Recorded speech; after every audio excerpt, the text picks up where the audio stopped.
There's a new epidemic. Smokable cocaine, otherwise known as crack. I remember clearly one day in the late 80s, every single news network simultaneously running an identical news alert about the new, incredible, powerful, unbelievably cheap drug that was to sweep the nation. This is crack cocaine. Soon, every single black person living in the ghetto would sell his own mother for another hit of crack cocaine. It was like watching a strategically engineered ad campaign. Talk about perfect product placement. Did we mention it's cheap and strong and very addictive? It's only $5 now, so stay away from it. Let there be no mistake.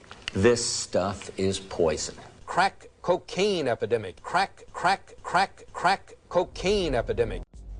There's a great line in the movie Boys in the Hood where Larry Fishburne is saying, hey man, we don't grow it. We don't own any airplanes. We don't have any laboratories. How does it get here? Why does it get here? And that's a very good common sense approach that intuitively the people in South Central understood that there was something much bigger than them that was moving the whole drug issue and the drug war. We understand what you're saying. A ton of cocaine was smuggled into the United States of America. Well, in cooperation with the CIA? That's exactly what appears to have happened. When I was a clandestine case officer, I thought I was doing God's work, the nation's work, by recruiting traders in varied countries around the world. And what I didn't realize was that I was literally there for show. I was just going through the motions because the traders weren't producing really useful information. We were ignoring all of the openly available information that would have produced much richer results.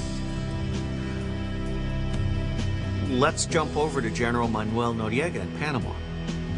General Noriega was told by Bill Casey, then director of the Central Intelligence Agency, that he could have a free run with drugs into America, provided that he allowed us to support the Contras from Panama.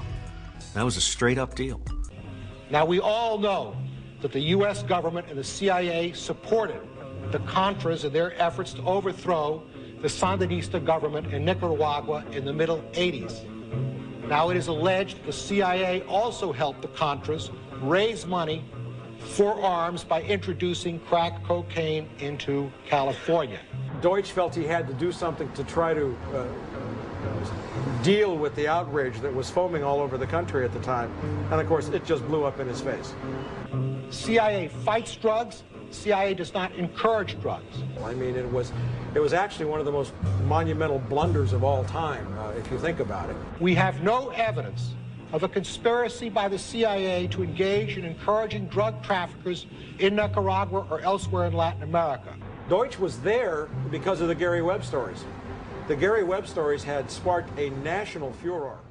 I am a former Los Angeles police narcotics detective, and I work South Central Los Angeles, and I will tell you, Director Deutsch, that the agency has dealt drugs throughout this country for a long time. And I was able to name operations. Director Deutsch, I will refer you to 3 specific agency operations known as Amadeus, Pegasus, and Watchtower. I have Watchtower documents heavily redacted by the agency. I was personally exposed to CIA operations and recruited by CIA personnel who attempted to recruit me in the late 70s to become involved in protecting agency drug operations in this country. He stumbled and stammered and wrung his hands. If you have information about CIA illegal activity in drugs, you should immediately bring that information to wherever you want, but let me suggest 3 places. The Los Angeles Police Department. And of course my response was, I started there 18 years ago, sir, and they tried to kill me. Now what do you want me to do? If this information turns up wrongdoing, we will bring the people to justice and make them accountable. If you're familiar with the book called Dark Alliance, written about the CIA bringing in cocaine into South Central LA, the whole Ricky Ross story. Well, you know, I've been working with the CIA for years. I take great pride in what they do. They're very disciplined people of great courage. There aren't many of them. It's a very small agency. They're out there in the global context trying to protect the American people. So I think they deserve to be treated with respect. But the notion that they're smuggling drugs into America is just absurd. General McCaffrey, Alex Jones from KJFK Radio in Austin, Texas. I fully agree with you on the scourge of narcotics and their destructive consequences on the human brain. But something I find interesting is the massive evidence coming out in the past of our own government and other international organizations' involvement in drug smuggling. In fact, 2 days ago, you called Colombia an emergency situation, and you're calling for $1 billion in more funding. Well, your head of counter-narcotics and drug operations in Colombia, his wife was just caught shipping in masses of cocaine into the United States. This is from the Washington Post, sir. Also have Reuters right here on it. Is there a question? Yes, that's my question. I just wanted to state my facts because, you know, we're in this world where you ask a serious question, you're a kook. Let's talk about the drug running of this government.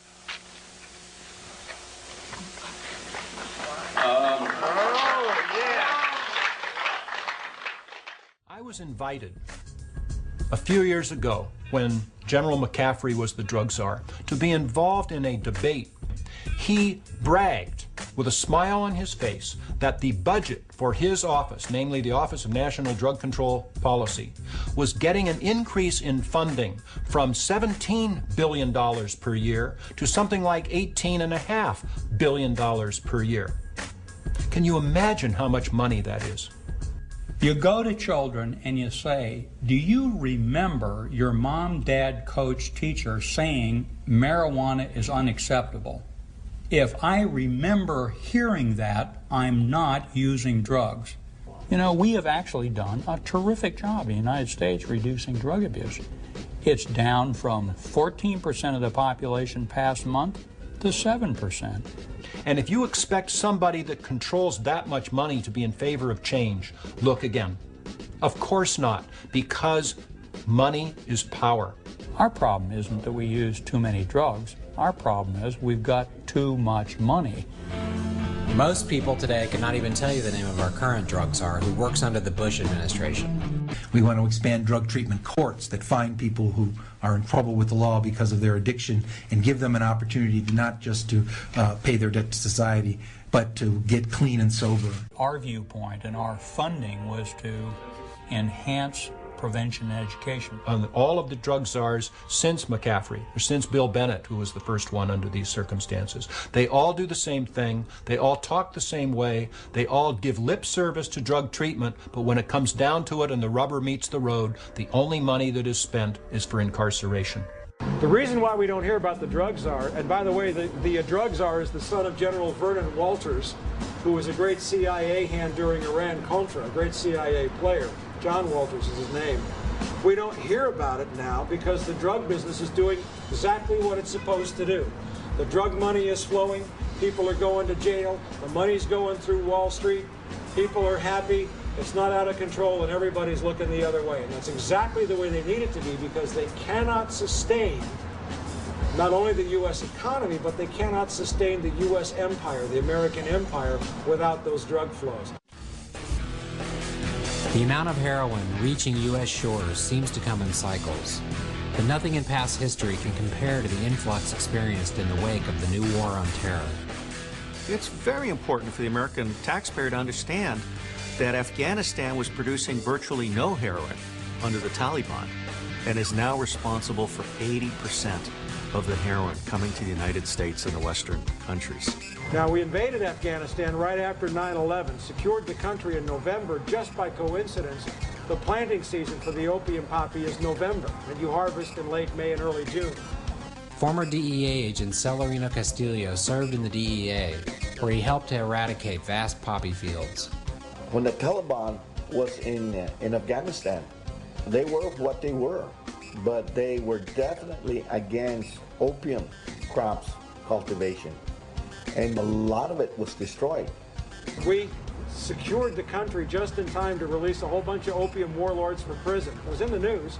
Well, drug money could soon be funding Al-Qaeda and other terror groups. These beautiful-looking flowers are fueling some ugly addiction and terrorism. When you've taught everybody how to make money with hard drugs, what are they supposed to do? Stop?